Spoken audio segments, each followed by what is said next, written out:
Hi aspirants, welcome to do or die channel. మనం ప్రతిరోజు current affairs మీ ముందుకు తీసుకొస్తూనే ఉన్నాము డూ ఆర్ డై ఛానల్ తరపున. అలాగే మంత్లీ మ్యాగజైన్ కూడా మనము ఈ నెల లాంచ్ చేయడం జరుగుతుంది. ఎవరైతే కాంపిటేటివ్ ఎగ్జామ్స్ రాయాలనుకుంటున్నారో నెక్స్ట్ రాబోయే 1 year లో వాళ్ళందరికీ ఈ కరెంట్ అఫైర్స్ ఉపయోగపడతాయి. ఆబ్జెక్టివ్ సబ్జెక్టివ్ ఏ ఎగ్జామ్ కైనా కరెంట్ అఫైర్స్ ఎలా పిక్ చేసుకోవాలి, ఎలా చదవాలి అనేది సింప్లిఫై చేసి మీకు ఇక్కడ పొందుపరుస్తున్నాము. అదే కరెంట్ అఫైర్స్ మీరు మీ ఆన్సర్స్ లో ఎలా వాడుకోవాలి, ప్లస్ ఆబ్జెక్టివ్ ఎగ్జామ్స్ లో అయితే ఎలా అడుగుతారు అనేది మీకు ఇక్కడ నుంచే నేర్పించడం జరుగుతుంది. సో తప్పకుండా ప్రతిరోజు ఈ కరెంట్ అఫైర్స్ ని ఫాలో అవ్వండి. సో ఇవాళ కరెంట్ అఫైర్స్ ఏంటి అనేది మనం చూసుకున్నట్లయితే ది మోస్ట్ ఇంపార్టెంట్ థింగ్ ఒకటి ప్రజెంట్ న్యూస్ లో ఉందండి. అదేంటంటే నాలుగవ అతిపెద్ద ఆర్థిక వ్యవస్థగా భారత్ అని చెప్పి ఒక న్యూస్ అయితే మనం చూడడం జరుగుతుంది. ఎవరైతే ఇలాంటి న్యూస్ పేపర్ క్లిప్పింగ్స్ ప్రతిరోజు ఇంపార్టెంట్ న్యూస్ వీడియో కంటే ముందు ఎవరైతే వర్కింగ్ కాదో, ఎవరైతే వాళ్ళ సొంతంగా కరెంట్ అఫైర్స్ ప్రిపేర్ అవుతున్నారో వారికి ఈ ఛానల్ చాలా ఉపయోగపడుతుంది. మా టెలిగ్రామ్ ఛానల్ లింక్ మీకు కింద ఇవ్వడం జరుగుతుంది. ఆ ఛానల్లో మీరు జాయిన్ అవుతే ఇలాంటి ఎన్నో న్యూస్ క్లిప్పింగ్స్ అనేవి ప్రతిరోజు ఉదయమే మీకు అక్కడ అవైలబుల్ గా ఉంటాయి. ఏమైనా అప్డేట్స్ ఉన్నా మీకు ఆ ఛానల్లోనే దొరుకుతాయి. కాబట్టి ఒకసారి ఈ న్యూస్ ని చూద్దాం. నాలుగో అతి పెద్ద ఆర్థిక వ్యవస్థగా భారత్. ఇందులో మనకి ఇంపార్టెంట్ థింగ్ ఏంటి అంటే ఫస్ట్ 3 అసలు భారత్ ఆ 4వ స్థానాన్ని ఎవరిని అధిగమించి తీసుకొచ్చుకుంది. నెక్స్ట్ ఇంపార్టెంట్ థింగ్ ఏంటంటే భారత్ కంటే ముందు ఉన్న 3 దేశాలు ఏంటి అనేవి చాలా ఇంపార్టెంట్. ఫస్ట్ ప్లేస్ లో అమెరికా ఉందండి, సెకండ్ ప్లేస్ లో చైనా, థర్డ్ ప్లేస్ లో జర్మనీ ఉంది. అయితే భారత్ 4వ స్థానం అంటున్నాం. భారత్ ఎవరి ప్లేస్ లో వచ్చింది అంటే జపాన్ ని అధిగమించి భారత్ ఆ స్థలాన్ని ఆ స్థానాన్ని సంపాదించుకుంది. అయితే ఇది ఎవరు మనకి చెప్పారు, ఎవరు మనకి దీన్ని ప్రకటించారు అంటే నీతి ఆయోగ్ సిఇఓ బివిఆర్ సుబ్రహ్మణ్యం గారు వెల్లడించడం జరిగిందండి. ఈ మొత్తం న్యూస్ ఆర్టికల్లో చూసుకున్నట్లయితే చాలా డేటా అనేది ఇక్కడ మనకు పొందుపరిచారు. కాకపోతే మనకి ఎగ్జామ్ ఇంకొక నెలలో ఉందన్నప్పుడు, మీరు ఏ ఎగ్జామ్ రాస్తే ఆ ఎగ్జామ్ నెలలో ఉందన్నప్పుడు మనము ఇక్కడ మనకి ఏమేమి ఇచ్చారంటే ఐఎంఎఫ్ ఎలా అంచనా వేసింది, ఐఎంఎఫ్ నెక్స్ట్ సంవత్సరానికి 2025-26కి మన వృద్ధి రేట్ ఎలా ఉంటుంది, ఇలాంటి అంచనాలు ఇచ్చారనమాట. సో ఈ అంచనాలన్నీ కూడా మనం ఇప్పుడు కంటే ఒక నెల తర్వాత ఇంకొక నెల ఎగ్జామ్ ఉంది అన్నప్పుడు, అది ఈ సంవత్సరం అయితే ఈ సంవత్సరం, వచ్చే సంవత్సరం అయితే వచ్చే సంవత్సరం, ఎప్పుడు ఎగ్జామ్ జరిగినా ఈ డేటా అంతా ఎలాంటి డేటా అనేది మనం తీసుకొని పెట్టుకొని ఆ డేటా అప్పుడేముంది అని గూగుల్ సెర్చ్ చేసుకొని లేటెస్ట్ డేటా రాసుకోవడం అనేది మంచి విషయం. అయితే ఇక్కడ మనకి ఈ మొత్తం ఆర్టికల్లో ఇది ఇంపార్టెంట్. ఇంకొకటి ఏం మాట్లాడుతున్నారంటే అధికాదాయ దేశంగా అప్పర్ లిమిట్ 3 levels గా డివైడ్ చేస్తాం కదా, upper, lower and middle class income అని చెప్పేసి. అట్లాంటి దాంట్లో అధికాదాయ దేశంగా హైయెస్ట్ రంగ్ కి 2047 కల్లా భారత్ చేరుకుంటుంది. వీక్షిత్ భారత్ కి ఇదెలా దోహదపడుతుంది అనే విషయాన్ని ఇక్కడ మనకి ఇవ్వడం జరిగింది. సో ఆబ్జెక్టివ్ ఎగ్జామ్ లో చూసుకున్నా, మనకి సబ్జెక్టివ్ ఎగ్జామ్ లో చూసుకున్నా ఇది ఒక క్వశ్చన్. 4వ ఆర్థిక అతిపెద్ద వ్యవస్థగా ఎదగడానికి భారత్ కి ఏమేమి సహాయం చేశాయి అంటే ఏ సెక్టర్స్ గ్రోత్ ఎక్కువ ఉంది, ఇవి ఒకసారి మీరు రీసెర్చ్ చేసి పెట్టుకుంటే ఇది ఒక క్వశ్చన్ గా కూడా అడగడానికి ఛాన్స్ ఉంటుందండి. ఎప్పుడైనా గుర్తుపెట్టుకోండి, ఎకానమీలో ఒక ఆన్సర్ రాస్తున్నామంటే మన నెక్స్ట్ టార్గెట్స్. ఇక్కడ ఒక విషయం చెప్పాలండి, ఏదైనా ఒక ఆన్సర్ రాస్తున్నాము అన్నప్పుడు వే ఫార్వర్డ్ కానీ కంక్లూజన్ కానీ రాస్తాం కదా. కంక్లూజన్ కానీ వే ఫార్వర్డ్ కానీ రాసినప్పుడు మన మైండ్ ఎలా ఉండాలి అని అంటే నెక్స్ట్ రాబోయే అతి బిగ్ థింగ్ ఏంటి. ఇప్పుడు చూడండి, ఎన్విరాన్మెంట్ వైజ్ రాస్తున్నారు అని అనుకుందాం, 2030 కల్లా ఎస్డిజి గోల్స్ గురించి రాస్తాం మనం. ఇప్పుడు ఒకవేళ ఎకానమీ ఆన్సర్స్ రాస్తుంటే 2047 వీక్షిత్ భారత్ గురించి రాస్తాం మనం. సైన్స్ అండ్ టెక్నాలజీ రాస్తుంటే మలేరియా ఎలిమినేషన్ ఏ ఇయర్ కల్లా చేద్దాం అనుకున్నాం ఏంటి అంటే నెక్స్ట్ మనం చేయబోయే థింగ్ ఏదైతే ఉందో మన ప్రణాళిక మొత్తం దాన్ని అనుసరించే ఉంటుంది. కాబట్టి మీరు ఇలాంటి అప్కమింగ్ బిగ్ అంటే మనకి ఏవైతే నెక్స్ట్ రాబోయే 100 ఏళ్లలో 100 years of independence, Amrit Bharat, ఇలాంటివి ఎప్పుడైనా మీకు కనిపించినప్పుడు వాటిని మీ ఆన్సర్స్ లో ఇంక్లూడ్ చేయడానికి ట్రై చేయండి. సో ఇది ఈ న్యూస్ లో ఉన్నదండి. నెక్స్ట్ ఇంపార్టెంట్ న్యూస్ చూసుకుంటే మనకి ఇన్ స్పేస్ అనేది ప్రస్తుతం న్యూస్ లో ఉంది. ఇన్ స్పేస్ అనేది ఏంటో చూద్దామండి. తమిళనాడు క్యాబినెట్ రీసెంట్ గా ఈ స్పేస్ ఇండస్ట్రియల్ పాలసీ అనేది ఒకటి ఆమోదించడం జరిగింది. దీంతో ఏమైందంటే ఇండియాలోనే ఇది 3వ స్టేట్ అండి ఇట్లా స్పేస్ ఇండస్ట్రియల్ పాలసీ ఉండడంలో ఇది 3వ స్టేట్. మరి మొదటి 2 స్టేట్స్ ఏంటో చూద్దాము. కర్ణాటక అండ్ గుజరాత్. కర్ణాటకకి గుజరాత్ కి ఆల్రెడీ స్పేస్ పాలసీస్ ఉన్నాయండి. ఇప్పుడు థర్డ్ స్టేట్ గా మనకి తమిళనాడు వచ్చింది. అయితే దీని ద్వారా ఏం జరుగుతుందండి, మనకి స్పేస్ స్పేస్ కి ఒక సపరేట్ పాలసీ ఉండడం వల్ల దానికి ఒక ఊతం లభిస్తుంది. దానికి పాలసీస్ తీసుకొస్తాము, వాటికి కొన్ని ఇన్వెస్ట్మెంట్స్, మనం దాంట్లో ఇంట్రెస్టెడ్ ఉన్నామని చెప్పడం అనమాట. సో ఇప్పుడు ఇది థర్డ్ స్టేట్ గా గుర్తుపెట్టుకోండి. ఇది ఇంపార్టెంట్. ఏ స్టేట్స్ కి, ఏ కింది స్టేట్స్ కి స్పేస్ ఇండస్ట్రియల్ పాలసీ ఉంది అని చెప్పేసి అక్కడ తెలంగాణను కూడా ఇవ్వచ్చు. కాబట్టి ఈ 3 స్టేట్స్ అయితే వెరీ ఇంపార్టెంట్ గా గుర్తుపెట్టుకోండి. ఫస్ట్ 2 స్టేట్స్ ఇవి, ఇప్పుడు స్టేట్ తమిళనాడు. అయితే ఇన్ స్పేస్ గురించి ఒకసారి చూద్దాము. ఇన్ స్పేస్ అంటే Indian national space promotion authorisation centre. ఇది దేని కిందికి వస్తుందండి? ఇది ఒక single window independent autonomous agency. దేని కిందికి వస్తుందంటే department of space. Department of space కిందికి వస్తుంది. Centred created as part of India space sector reforms. Space sector reforms ఎప్పుడైతే తీసుకొచ్చారో, ఎప్పుడైతే మరింత దృఢాత్మకంగా ఈ స్పేస్ సెక్టర్ ని ముందుకు తీసుకెళ్లాలనుకున్నారో అప్పుడు మనకి ఇది ఈ డిపార్ట్మెంట్ ఆఫ్ స్పేస్ లో కొన్ని మార్పులు చేర్పులు చేసినప్పుడు ఈ ఇన్ స్పేస్ అనే సెంటర్ ని ఎక్కువ ప్రాముఖ్యంగా ముందుకు తీసుకురావడం జరుగుతుంది. It aims to enable, promote, authorise, supervise participation of non governmental entities. ఏవైతే గవర్నమెంట్ కాకుండా ప్రైవేట్ సంస్థలు ఉంటాయో, నాన్ గవర్నమెంటల్ ఎంటిటీస్ వేటినైనా సరే ప్రోత్సహించి స్పేస్ యాక్టివిటీస్ లో వాటిని ఇన్వాల్వ్ చేస్తూ వాళ్ళ ఇన్వెస్ట్మెంట్ పెంచుతూ ఉండడమే దీని యొక్క ముఖ్య ఉద్దేశం అనమాట. This includes development of launch vehicles. Launch vehicles తయారు చేయడము, satellites, space based services, utilisation of co development of infrastructure controlled by ISRO and department of space. Infrastructure development basic గా ప్రైవేట్ సెక్టర్ పార్టిసిపేషన్ అనేది ఇంక్రీజ్ చేయడానికి తీసుకొచ్చిందే in space. ఇవి గుర్తుపెట్టుకోండి. ఇంకొకటి ఏంటంటే మనకి ఇప్పుడు ఇక్కడ చూసుకుంటే ఇన్స్పైర్ అనే స్కీమ్ ఉంది కదా, సేమ్ ఇదే థింగ్. ఇప్పుడు ఇన్ స్పేస్ అనేది ఒకటి, ఇన్స్పైర్ అనేది ఒకటి. ఇవన్నీ మనము న్యూస్ లో మనం ఎప్పుడైనా అడిగితే మనం చాలా కన్ఫ్యూజ్ అవుతామండి. In space, inspire.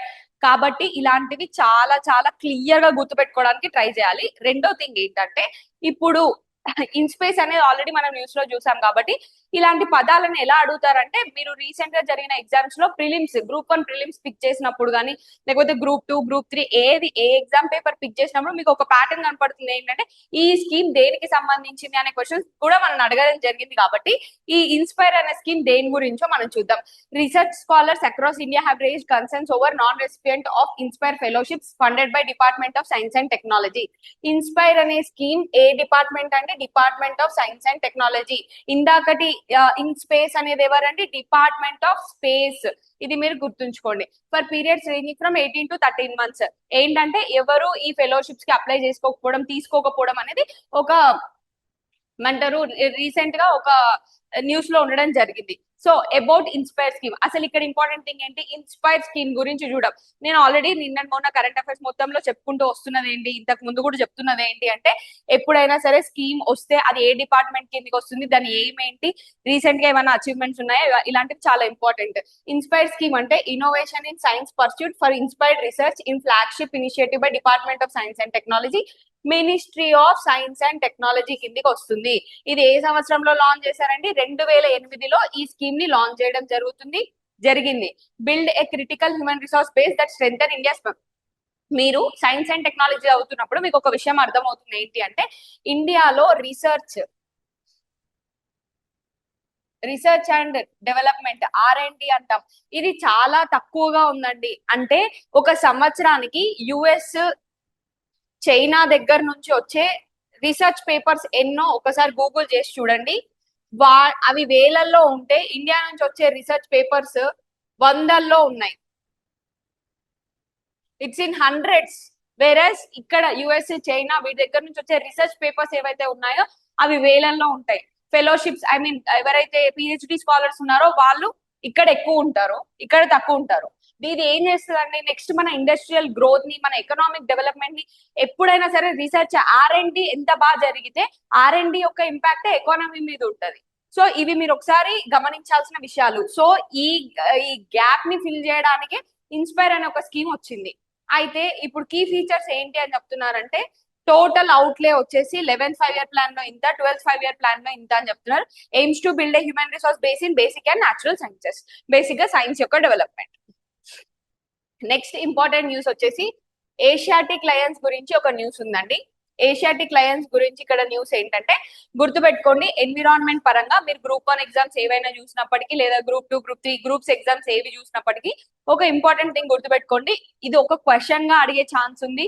Subjective question గా, ఆబ్జెక్టివ్ ఎగ్జామ్ గా చూసుకున్నప్పుడు ఏంటంటే, ఇక్కడున్న డేటాని మనకి పాయింట్స్ వైజ్ చేసేసి మనకి ABC both AB correct, A and C only correct ఇట్లాంటివి ఇస్తారనమాట. కాబట్టి ఏదైనా చదువుతున్నప్పుడు మొత్తం కాంప్రహెన్సివ్ గా కులంకుశంగా మనం చర్చించుకోవాల్సిన అవసరం ఉంటది. అయితే ఆసియా సింహాల జనాభా లెక్కలు, population census of Asiatic Lions. ఇక్కడ ఏం జరిగింది, గుజరాత్ ఆసియా సింహాలు అంటే ఏషియాటిక్ లయన్స్ పాంథెరా లియోపెర్సికా అంటారండి. దీన్ని సైంటిఫిక్ నేమ్ ఇది కూడా గుర్తుపెట్టుకోండి. అయితే ఇక్కడ ఏం చేశారంటే, ఇది 16th, ఇక్కడ మీకు కనిపిస్తున్నా కనిపించకపోయినా నేను చెప్పేది మీ నోట్స్ లో ఉంటే సరిపోతుందండి. ఇది 16th ఎడిషన్, 16th, ఇవి 16వ ఆసియా సింహాల జనాభా లెక్కలు. This is the 16th time, 16th edition అంటాము. 16th ఎడిషన్ దేనికండి, సెన్సెస్ లో ఇది 16th ఎడిషన్. అయితే మనకి ఏం జరిగిందంటే, 15వ ఎడిషన్ ఎప్పుడు జరిగిందండి, 2020లో జరిగింది. అప్పుడు ఎన్ని సింహాలు ఉన్నాయి, 674 లయన్స్ ఉన్నాయి. మరి 16వ ఎడిషన్ కి ఎంత పెరిగాయంటే 891. ఎంత ఇంక్రీజ్ ఉందని చెప్తున్నారు, 32.2% ఆఫ్ ఇంక్రీజ్ ఉందని చెప్తున్నారు అనమాట. ఇది చాలా మంచి పరిణామం ఏషియాటిక్ లయన్స్ కోసం. గిర్ నేషనల్ పార్క్ గుజరాత్ లో ఉందండి. ఈ Asiatic lion programme, I mean మనకి ఇక్కడ ఇచ్చారు ప్రాజెక్ట్ లయన్ అనే ప్రోగ్రామ్ గురించి కూడా ఇక్కడ మాట్లాడడం జరిగింది. ఈ ప్రాజెక్ట్ లయన్ లో భాగంగా మనం తీసుకునే ప్రొటెక్టివ్ మెజర్స్ ఏవైతే ఉన్నాయో, ప్రొయాక్టివ్ మెజర్స్ ఏవైతే ఉన్నాయో, వాటి మూలంగా 32.2% 2020 నుంచి 2025కి, అంటే 15వ ఎడిషన్ నుంచి 16వ ఎడిషన్ కి 32.2% ఆఫ్ ఇంక్రీజ్ ఉందండి పాపులేషన్ లో.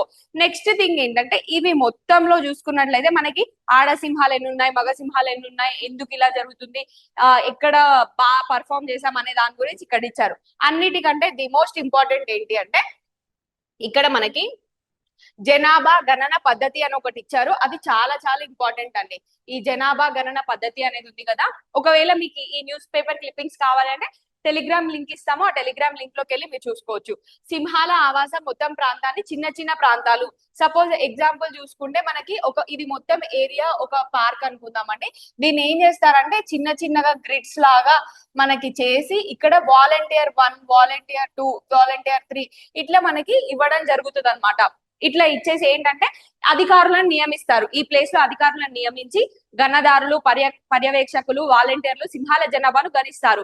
పగ్మార్క్ ఆధారిత పులుల సర్వేతో పోలిస్తే ఇది మరింత శాస్త్రీయంగా గణాంక పరంగా బలమైన పద్ధతి. 2 సంవత్సరాలు పట్టే పులుల గణన మాదిరి కాకుండా కేవలం 3 రోజుల్లోనే సింహాల గణన పూర్తయిందంట. ఇక్కడ ఏం చెప్తున్నారండి, ఇక్కడ ఒక్కొక్క గ్రిడ్, ఇప్పుడు మొత్తం గ్రిడ్స్ లాగా ఈ ఏరియా మొత్తం మనము సింహాల యొక్క జనాభా లెక్క పెడదామని డిసైడ్ అయిన తర్వాత దీన్ని చిన్న చిన్న ఏరియాస్ గా డివైడ్ చేసి అవి ఒక్కొక్క వాలంటీర్ కి, ఒక్కొక్క అధికారికి అప్పచెప్పి వాళ్ళు స్వయంగా దాని పద్ధతిని చేస్తారు. పగ్మార్క్ పద్ధతి అని అంటే ఐ మీన్ టైగర్స్ విషయంలో ఏం చేస్తారంటే, వాటి పగ్ మార్క్స్ ని తీసుకొని, లేకపోతే మన ఏమంటారు కెమెరాస్, ఇన్ఫ్రారెడ్ కెమెరాస్ అవి ఫిక్స్ చేసి, అవన్నీ వేరే సైంటిఫిక్ మెథడ్స్ అండి. అవి 2 years పడుతుంది మనకు మొత్తం క్యాల్కులేట్ చేయడానికి. వేరే ఈ సింహాల విషయంలో ఏం జరిగిందని చెప్తున్నాను, 2 సంవత్సరాలు పట్టే పులుల గణన మాదిరి కాకుండా కేవలం 3 రోజుల్లోనే ఇవి కంప్లీట్ అయ్యాయని చెప్తున్నారు. సో ఈ పద్ధతి గురించి మనం తప్పకుండా చూసుకోవాల్సిన అవసరం ఉంటుందండి. ఇది వెరీ ఇంపార్టెంట్ అవుతుంది. నెక్స్ట్ ఇంపార్టెంట్ న్యూస్ వచ్చేసి ఏషియన్ ప్రొడక్టివిటీ ఆర్గనైజేషన్ అనేది ఒకటి ప్రస్తుతం న్యూస్ లో ఉందండి. ఎందుకు న్యూస్ లో ఉంది అనేది ఇంపార్టెంట్ అయితే, రెండోది ఏషియన్ ప్రొడక్టివిటీ ఆర్గనైజేషన్ ఏం చేస్తుంది అనేది కూడా ఇంపార్టెంట్. అయితే ఇక్కడ మనం చూసుకున్నట్లయితే ఎందుకు న్యూస్ లో ఉందంటే, 2025-26 సంవత్సరం 25-26 టర్మ్ కి గాను ఇండియా చైర్మన్షిప్ వహించనుంది ఈ ఆర్గనైజేషన్ కి, అందుకని ఇది ఇంపార్టెంట్. అయితే during the ongoing 67th session of the governing body meeting of the organisation ఇది డిసైడ్ చేయబడింది. అయితే ఇప్పుడు ఏషియన్ ప్రొడక్టివిటీ ఆర్గనైజేషన్ గురించి ఒకసారి చూద్దాం. It is a regional inter governmental organisation. ఇది ఒక రీజనల్, ఏ రీజన్ కి సంబంధించింది, ఏషియా పసిఫిక్ రీజన్ కి సంబంధించింది. ఏషియా పసిఫిక్ రీజన్ కి సంబంధించిన ఒక ఆర్గనైజేషన్. ఇది ఇంటర్ గవర్నమెంటల్ ఆర్గనైజేషన్ అని చెప్తున్నారు. దేనికోసం ఇది వర్క్ చేస్తుంది అని అంటే ఇది 1961 లో వచ్చిందండి. ఈ ఆర్గనైజేషన్ ని ఎస్టాబ్లిష్ చేయడం జరిగింది.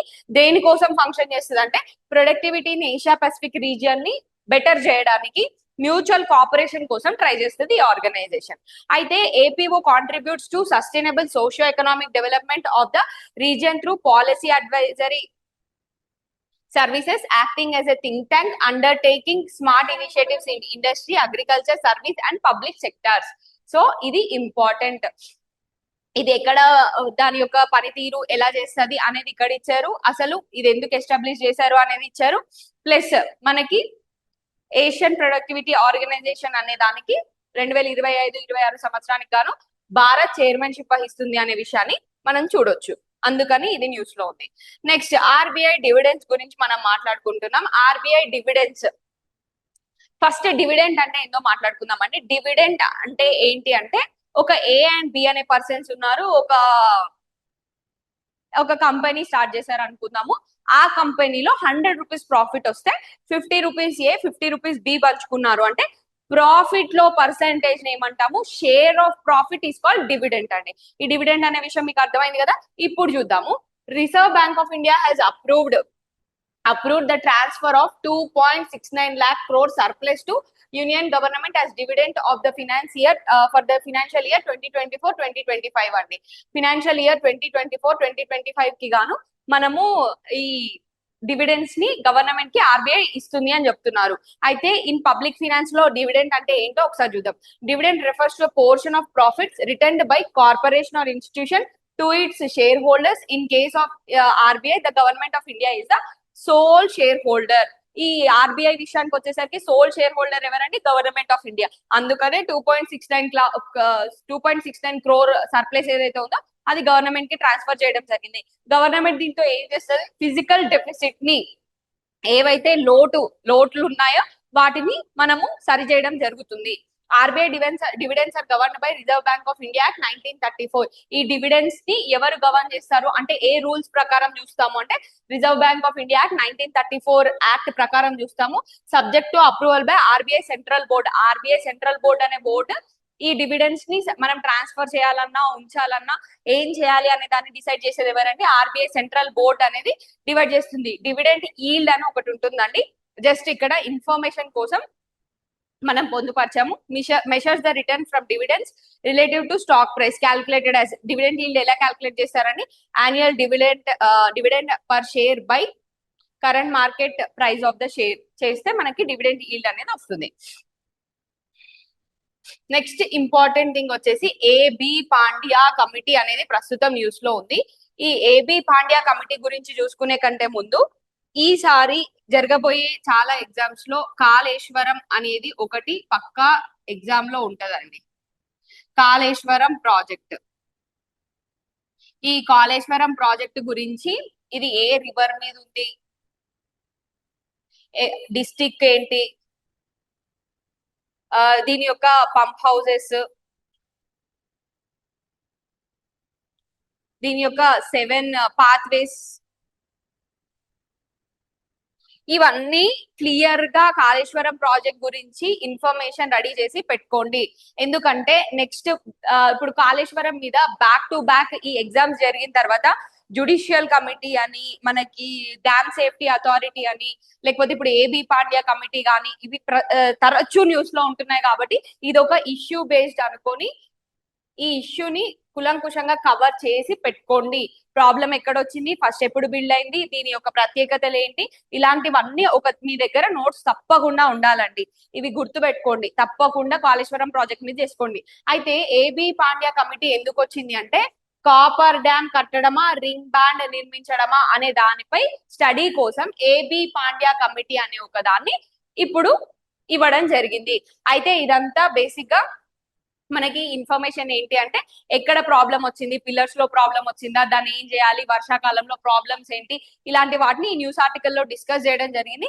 మనకి దాని అంతటికంటే ఇంపార్టెంట్ ఏంటంటే ఏబి పాండ్యా కమిటీ దేని గురించి అనే దాన్ని అంటే డ్యామ్ సేఫ్టీ అథారిటీ ఇచ్చిన రిపోర్ట్ ప్రకారం దాన్ని ఏం చేస్తే బెటర్ అని చెప్పి, అంటే రెండు ఆప్షన్స్ ఉన్నాయి, కాపర్ డ్యామ్ కట్టడమా రింగ్ బ్యాండ్ నిర్మించడమా అనే దానికోసం ఏదైతే బెటర్ గా ఉంటది అని చెప్పి A B Pandya committee Medigadda pump house పునరుద్ధరణపై ఇప్పుడు నియమించబడింది. ఇంతవరకు గుర్తుపెట్టుకోండి. ఈ న్యూస్ ఆర్టికల్ లో మనం తెలుసుకోవాల్సింది ఏంటంటే కాళేశ్వరం ప్రాజెక్ట్ గురించి మన దగ్గర టోటల్ ఇన్ఫర్మేషన్ ఉండాలి అనే విషయాన్ని మాత్రం గుర్తుపెట్టుకోండి.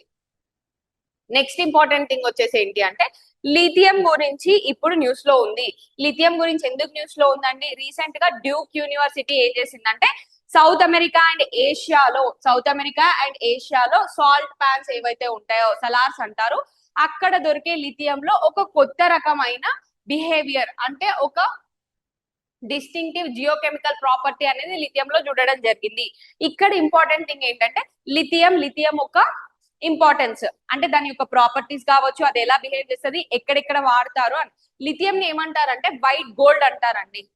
ఇప్పుడు నెక్స్ట్ రాబోయే తరానికి అంటే ఒకప్పుడు పెట్రోల్, తర్వాత డీజిల్, తర్వాత వచ్చి ఆయిల్, ఇట్లా మన జనరేషన్స్ కి ఎనర్జీ అనేది మారుతూ వస్తుంది కదా.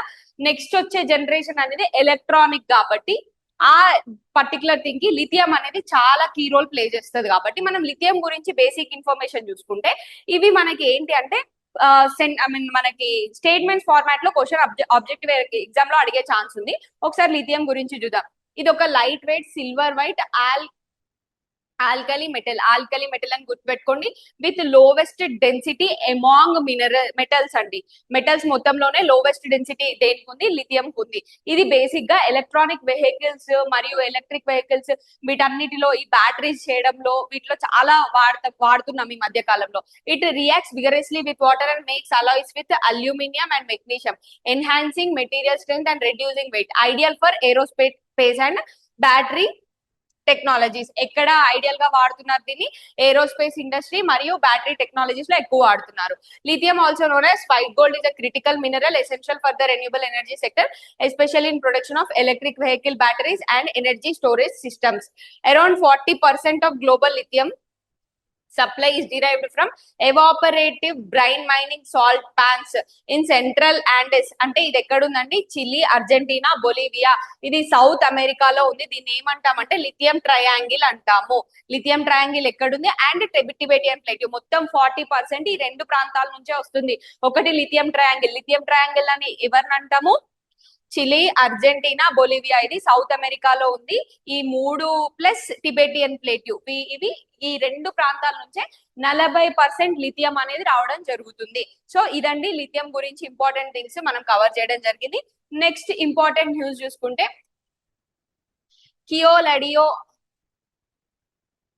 కియోలాడియో నేషనల్ పార్క్ అనేది ప్రస్తుతం న్యూస్ లో ఉంది.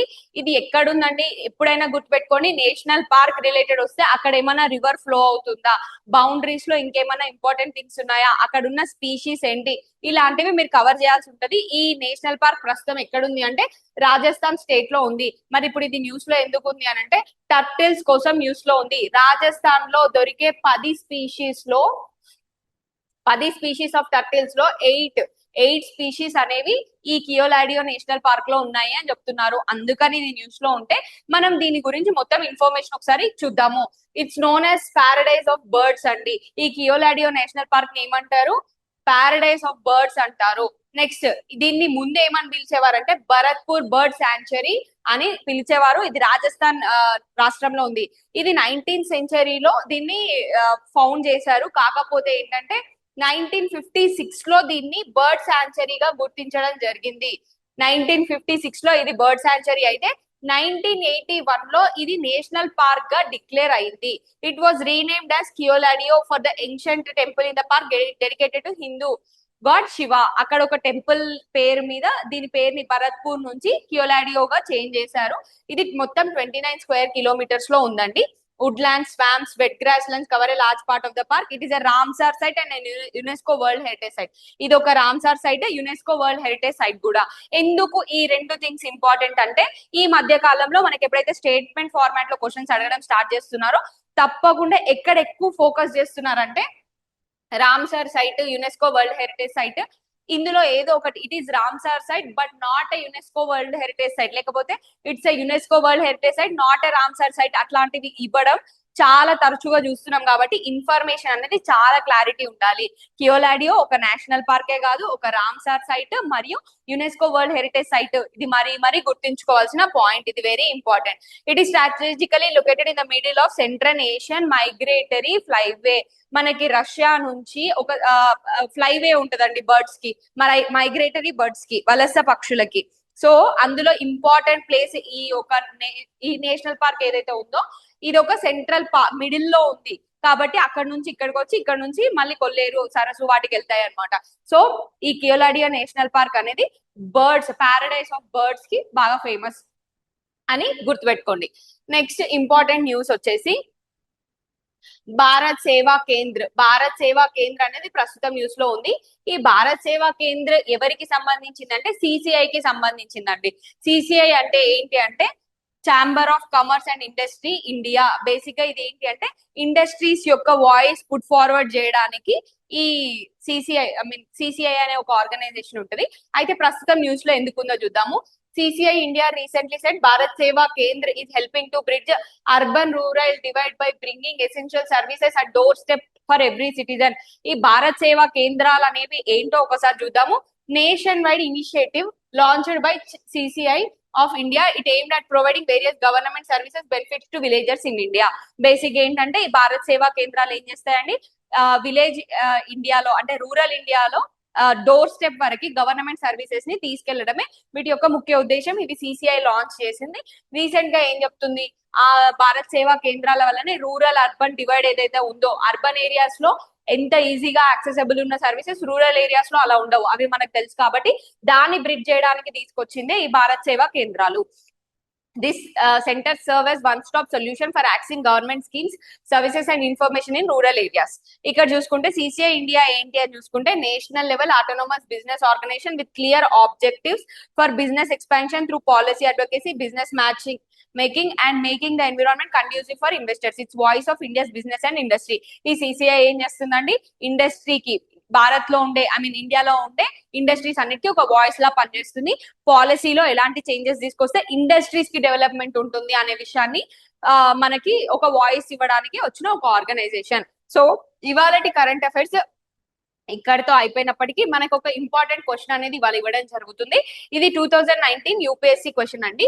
ఒకసారి తీసుకొని మీరు కొట్టి చూస్తే గూగుల్లో మీకు దీనికి ఆన్సర్ వస్తుంది. కానీ అక్కడ ఉన్న ఆన్సర్ కంటే మీరు వెతుక్కొని క్వశ్చన్ ని అర్థం చేసుకొని ఒక ½ అన్ అవర్ టైం తీసుకొని రాయడం వల్ల మీకు ఆన్సర్ రైటింగ్ అలవాటు అవుతుంది. ఫస్ట్ నేను ఇక్కడ క్వశ్చన్ ఎక్స్ప్లెయిన్ చేస్తాను, ఒకసారి చూడండి.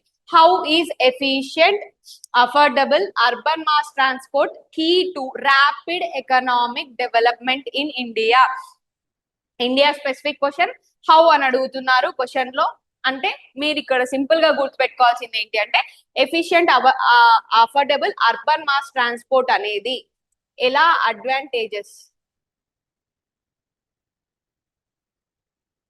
ఎట్లా అడ్వాంటేజ్ అనే విషయాన్ని మీరు రాస్తూ దాన్ని ఎకనామిక్ డెవలప్మెంట్ కి లింక్ చేయాల్సిన అవసరం ఉంటది. ఫస్ట్ దాని అడ్వాంటేజెస్ రాయాలి.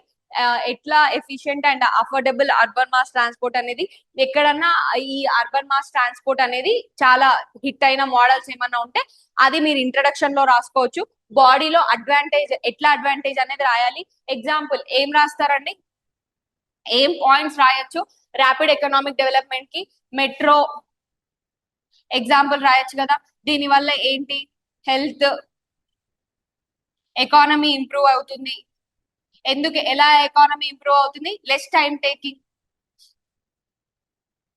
లెస్ టైం అంటే ఇప్పుడు ఎగ్జాంపుల్ మీరు హైదరాబాద్ ఎగ్జాంపుల్ రాసుకోవచ్చు కదా. ఇక్కడ ఒక మూల నుంచి ఇంకొక మూలకి ట్రాఫిక్ లో అయితే బై రోడ్ అయితే 2 hours పట్టేది, మెట్రోలో 1 hour లో వితౌట్ ట్రాఫిక్ వెళ్ళిపోవచ్చు. దానివల్ల ప్రొడక్టివ్ టైం అనేది పెరుగుతుంది, దానివల్ల ఎకనామిక్ డెవలప్మెంట్ అనేది జరుగుతుంది. నెక్స్ట్ ఏంటి, హెల్త్ విషయానికి వచ్చేసరికి గ్రీన్ కారిడార్స్ ఏర్పాటు చేస్తున్నారు కదా. గ్రీన్ కారిడార్స్ అంటే ఇప్పుడు ఎప్పుడన్నా ఆర్గన్ డొనేషన్ కోసం ఈ ట్రాన్స్పోర్టేషన్ అనేది చాలా కీ అవుతుంది కదా.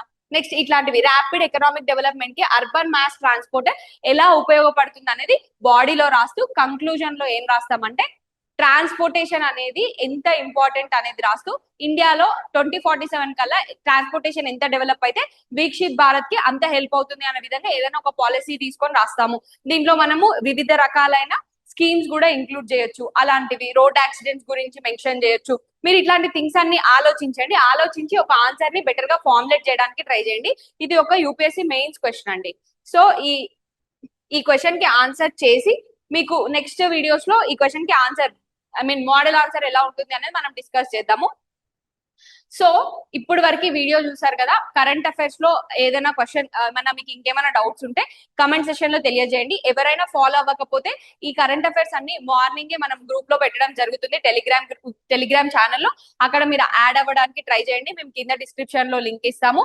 అలానే ప్రతిరోజు కరెంట్ అఫైర్స్ ఫాలో అవ్వడం వల్ల కాంపిటేటివ్ ఎగ్జామ్స్ లో మనకు చాలా ఈజీ అవుతుందండి. Thank you for watching this video. Please do subscribe to do or die channel.